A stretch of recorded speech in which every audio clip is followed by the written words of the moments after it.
right, ladies and gentlemen, there's some people affiliated with Disney and Dancing with the Stars. I don't see a lot of people, though. I'd expect to see Mickey and Minnie and Goofy and then a bunch of stars that we all would recognize, but, 4 people, kind of shabby. But hey, it is what it is. The numbers were kind of shabby today, and that was my line. I thought of that whole thing on my own. No help from Greg this time. Rob Williams, NewsmaxFinance Deputy Editor, is here on a Friday, and what better way to go into a weekend than with a downer from Rob? I'll give you the numbers right here. You see those arrows pointing down, and as bad as they are, the numbers were worse earlier in the day. The Dow closing down 146 points, down 0.6% for the week to close at 17,749. NASDAQ down 22 to close at 4,872. And the S&P down 13 points to close at 2,053. Only the small caps actually rallied for the week. All right, so, yesterday we had good news. What changed between yesterday and today? Well, the economic data we got today weren't that great. Consumer sentiment wasn't so high. I could have told you that yesterday.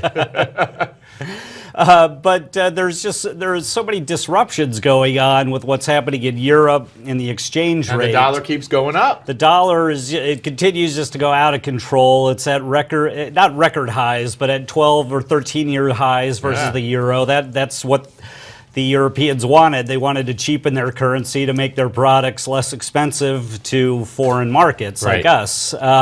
Whether it works remains to be seen. They're doing the same thing in Japan, and their companies have become more profitable as a result, but they're not sharing those profits with their workers. We're not really seeing wage growth a lot, and it's similar to what's happening in this country. Household incomes just haven't risen. No, so the fact that household incomes haven't risen, the fact that you had retail sales very bad yesterday, and the only positive news, I know inflation is non-existent.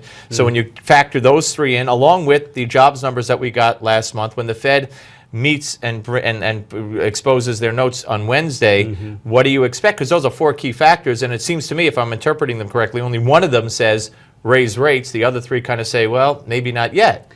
The jobs numbers and definitely argue for higher rates. As far as inflation, like the producer prices, the factory prices we got today, they always argue against raising rates because there's not any inflationary pressure. So the Fed, it is expected to remove the patience wording from its statement, but that doesn't necessarily mean they'll raise rates within 2 meetings. It's been interpreted as that, but Janet Yellen, the head of the Federal Reserve, said not so fast. Because when you look at it, nothing has changed from a year ago. I mean, it's not like the numbers that we're getting, the indicators that would drive the rate increase by their own explanation, by their own rules, I guess, which they could change. Nothing has turned around, which would say, okay, that's it. It's obvious they're going to raise the rates. It's still pretty much the same, I guess, mold that we're stuck in.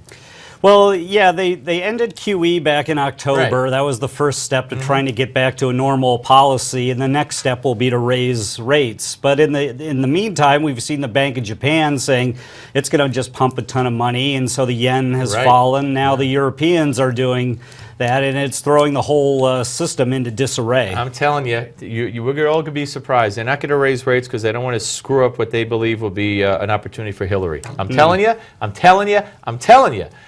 So Wall Street, you all calm down now. All right, have a great weekend. Thank you, Rob Steve. Williams, ladies and gentlemen, and that Federal Reserve meeting by Wednesday, we'll know if the central bank is kept, as Rob said, the word patient in there. And I'm not talking about sick patients. I'm talking about patients.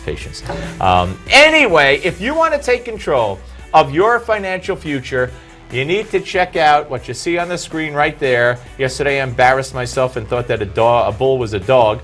Anyway, check out newsmax.com/finance. Newsmax.com/finance. Give Me 5 is next. Don't you go away.